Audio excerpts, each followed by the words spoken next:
Êtes-vous prêt pour l'impact? Chaque semaine, je pose cette question à une personnalité qui compte dans notre économie. 26 minutes d'entretien avec Bertrand Badré. Bonjour. Bonjour. Heureux de vous accueillir, ancien directeur financier de la Banque mondiale, créateur du fonds d'investissement Blue Like an Orange. L'impact. Je pose souvent cette question pour ouvrir le grand entretien. C'est vrai que c'est un mot qui est sur ce mur, qu'on met un peu à toutes les sauces. Quel sens il a pour vous ? Il a un sens émotionnel et un sens réglementaire. Et donc, il faut trouver la bonne focale entre les deux angles.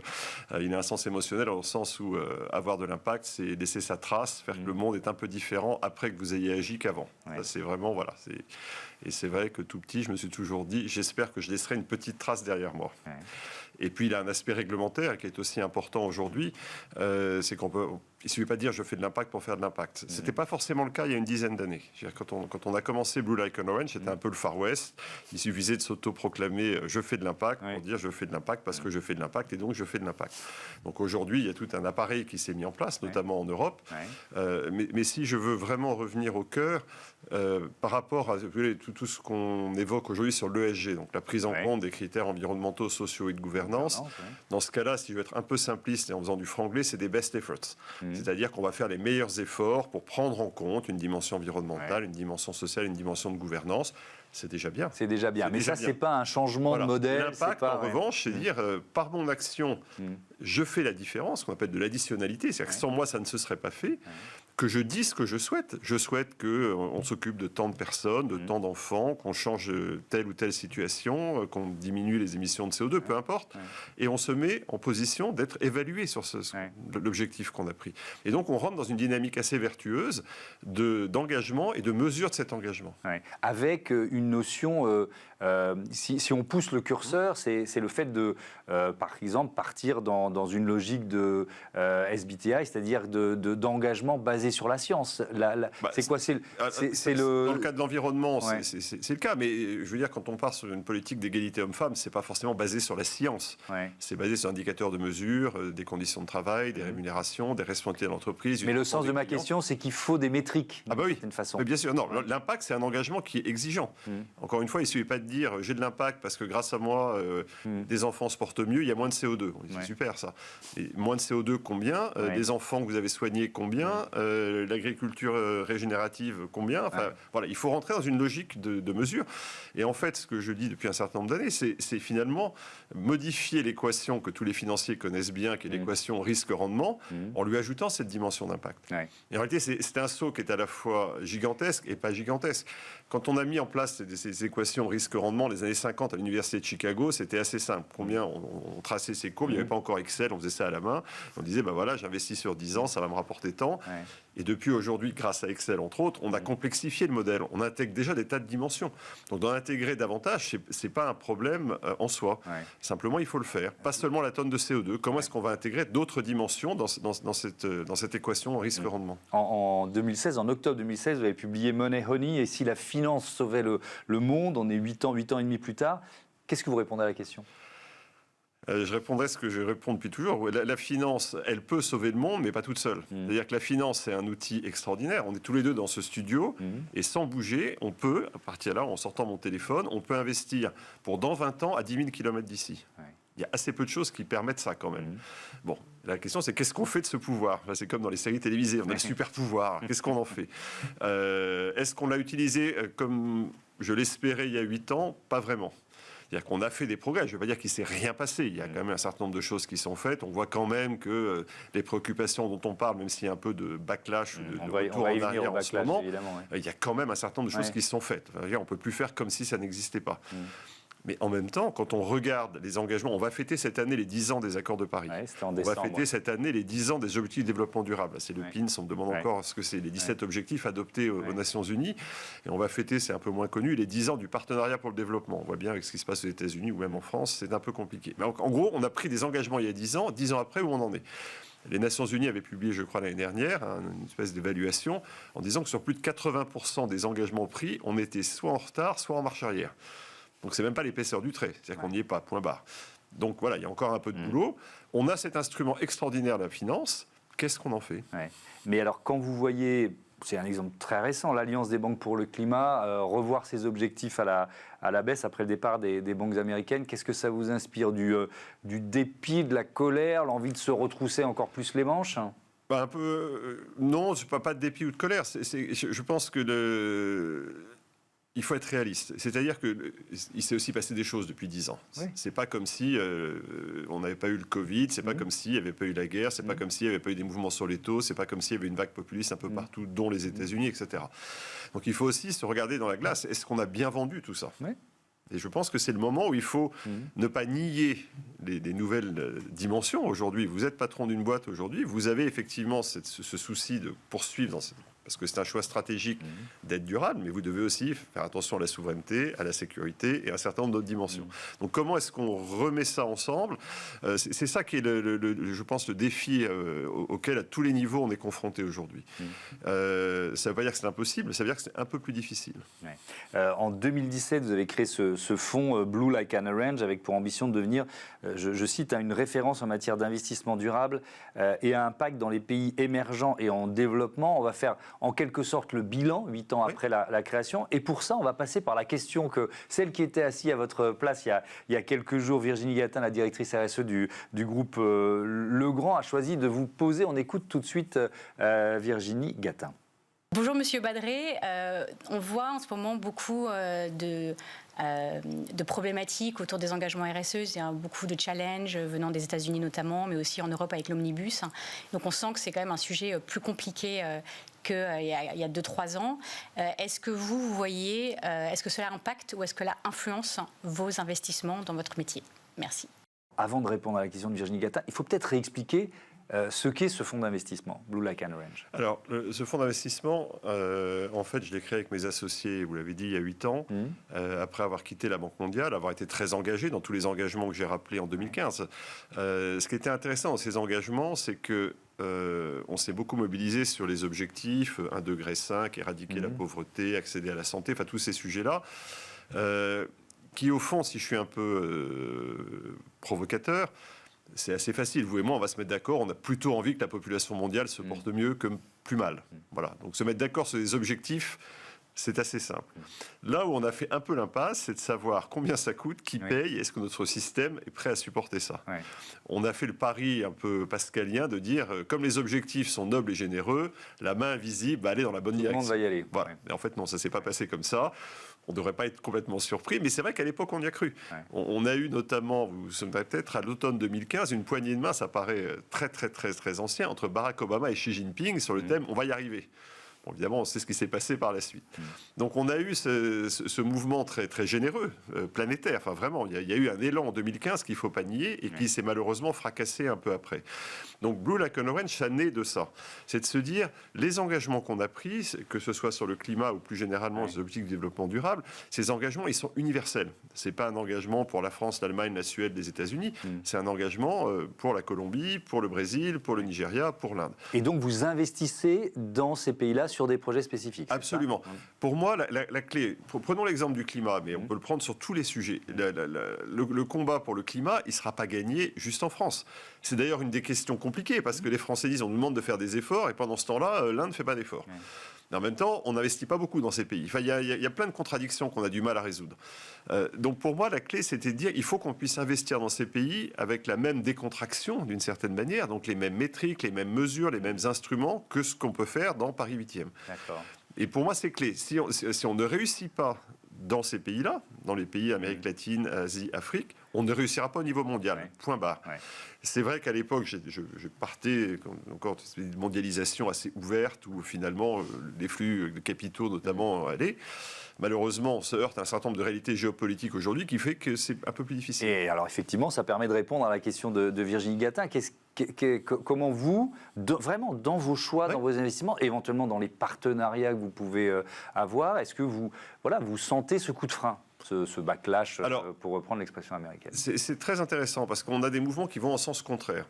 C'est-à-dire que du côté de nos investissements, on a plutôt un appel d'air impact. C'est-à-dire que le chef d'entreprise qu'on finance en Amérique latine ou en Afrique, j'étais récemment au Kenya où j'ai vu 2 Américains, dont un médecin diplômé de Harvard et son épouse avec un MBA, qui ont créé une série de dispensaires pour les quartiers difficiles de Nairobi. Incroyable. Incroyable, business model fantastique. Ils utilisent l'IA, ils ont passé un accord avec OpenAI qui leur a fait de l'IA pour que dans le dispensaire, le médecin puisse regarder à la fin de son diagnostic, il vérifie avec l'IA que l'IA dit oui, ton diagnostic est bon ou pas bon, est-ce que tu as prescrit est bon ou pas bon. Tout ça pour $2 pour la visite. Je ne suis pas sûr que tous les médecins français aient le même outil en France. Donc voilà, donc ça, il y a une demande d'impact.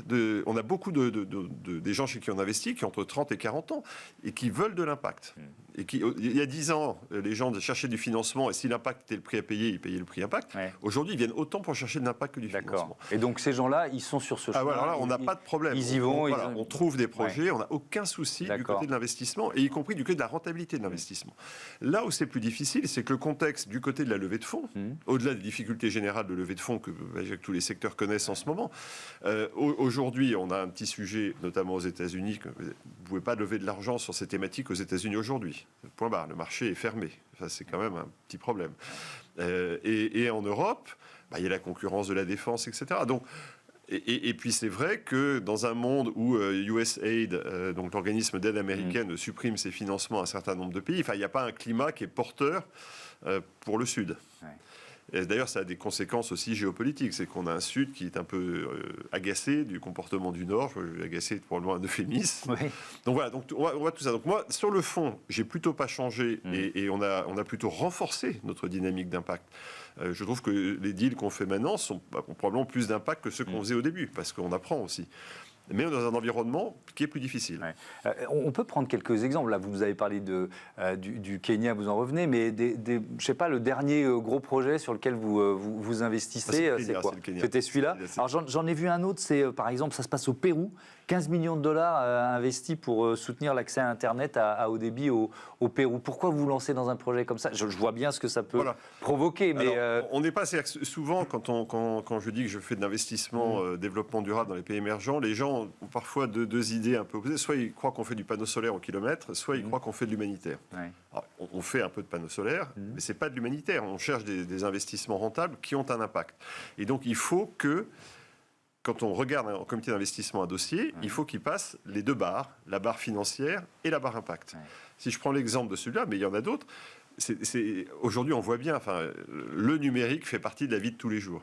C'est pas parce que vous êtes dans un pays émergent que vous n'avez pas accès au numérique. Au contraire. D'ailleurs, ça va même souvent plus vite. On prend l'exemple en Afrique, c'est au Kenya précisément, que les développements de la monnaie sur téléphone ont été les plus rapides au monde. Donc voilà. Donc pour nous, c'est très important. Il y a des étapes qu'on n'est pas obligé de repasser, voilà. D'une certaine façon. Ça s'appelle le leapfrog. On saute, on passe l'étape du fil de cuir, on va directement. Voilà. Et alors là, au Pérou, quand l'Internet à haut débit arrive dans un village un peu reculé, qu'est-ce qui se passe, Parce que ça change tout. C'est ça ce que vous racontez. Ça change tout. C'est l'accès à un certain nombre de choses, de produits, de services, etc. D'éducation. Accès à des produits financiers, peu importe. L'exemple amusant qui date de la Banque mondiale, mais qui vous donnera une image.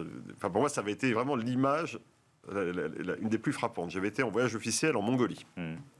Alors, la Mongolie, c'est très grand. La moitié de la population au Ulaanbaatar, l'autre moitié dans la steppe. Il vit dans ce que nous, en français, on appelle yourtes et qu'ils appellent gur. Donc, je suis allé dans la steppe. Effectivement, on voit de loin en loin des gens sous leur tente. Et là, vous rentrez dans la tente. Et là, vous avez l'écran plat. Et vous avez un des produits qu'on a fait, c'est proposer l'accès à Internet. Et grâce à cet accès à Internet sur leur téléphone, ils peuvent acheter une assurance pour leur bétail, pour le yak. Donc, vous avez une photo, vous arrivez, le cheval, la tente, comme Jean Giscan. Mais vous avez l'accès et des gens qui peuvent protéger leur récolte et leurs animaux. Ce qui rendait l'émission de Frédéric Lopez à l'époque, Rendez-vous en terre inconnue, de plus en plus difficile à réaliser pour trouver les endroits donc, où il y a... Ce qui est formidable, c'est que dans ces pays-là, on peut faire justement ce saut et apporter directement des services plutôt bon marché. On a regardé au Guatemala, un peu dans le même genre, des gens qui proposent ce qu'on appelle l'équivalent de bureaux de tabac ici, en gros le petit commerce dans les villages, qui propose une boîte d'accès, je ne sais pas si c'est Starlink ou autre chose, d'accès Internet où les gens peuvent aller tous les soirs faire le plein. Donc ils ont accès au monde comme ça. Est-ce que votre objectif, c'est pas d'investir en France, mais est-ce que vous pourriez le faire?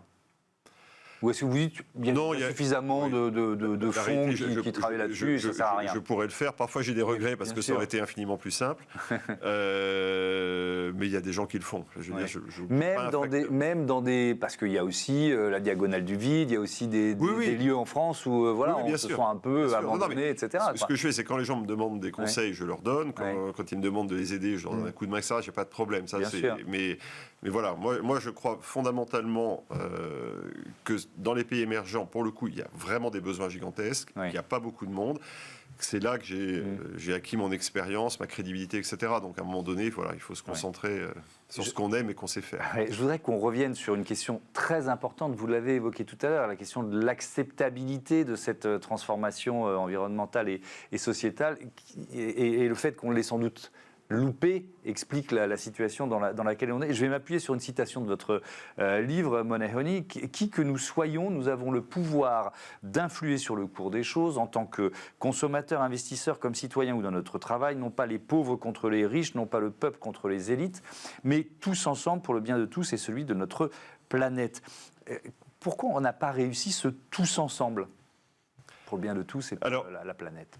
Alors, on a eu une forme d'élan en 2015. Et c'est vrai que Money Honey et puis la version américaine un peu améliorée que j'ai sortie 2 ans plus tard, Can Finance Save the World, elle était sur cette vague. Il y avait le côté, c'est formidable, on a des objectifs universels, on va y arriver, on n'a jamais eu autant de moyens en commun, de ressources financières, d'intellect, etc.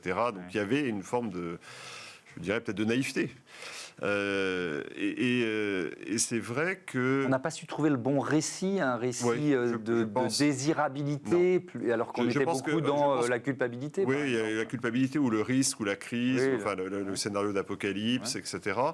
On n'a pas réussi à dire ça sera quand même mieux après s'il y a moins de pollution, moins de carbone, si l'eau est plus propre, si on est moins malade. C'est quand même un monde meilleur. Enfin, si on obtient tous les objectifs de développement durable, on pourra quand même dire qu'on vit collectivement un peu mieux.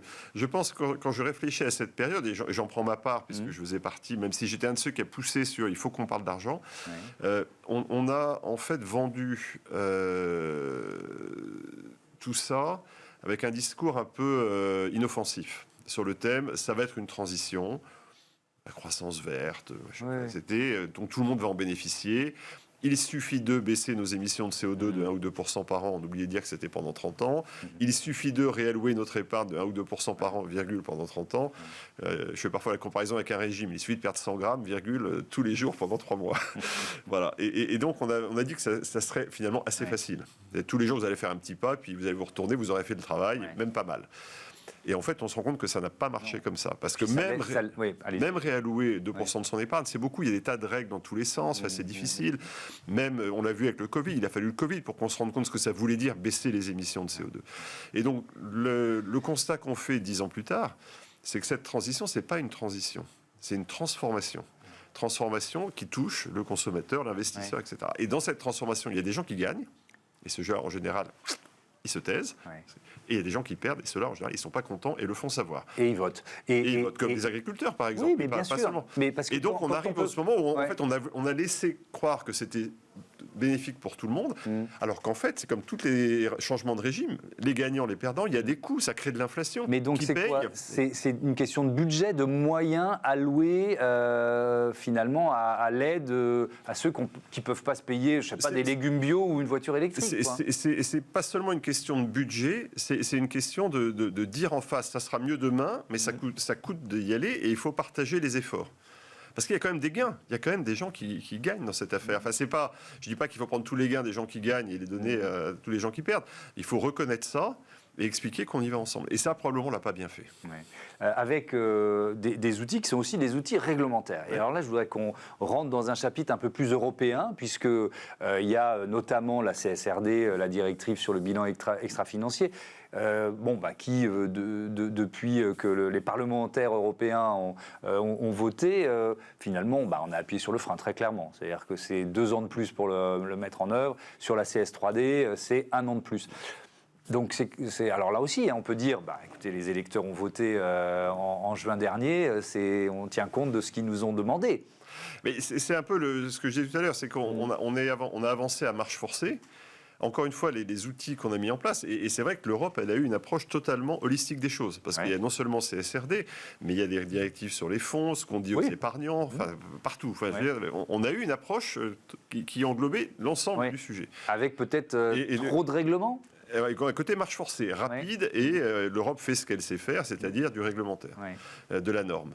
Et on voit bien que c'est là qu'on se heurte à la réalité. Moi, je ne crois pas qu'il faille abandonner les objectifs. Ce qui est très intéressant dans les forums dans lesquels je suis aujourd'hui, et je pense notamment, je suis au Board of Trustees de la Fondation IFRS, qui nous rappelle à l'ordre aujourd'hui, à votre avis?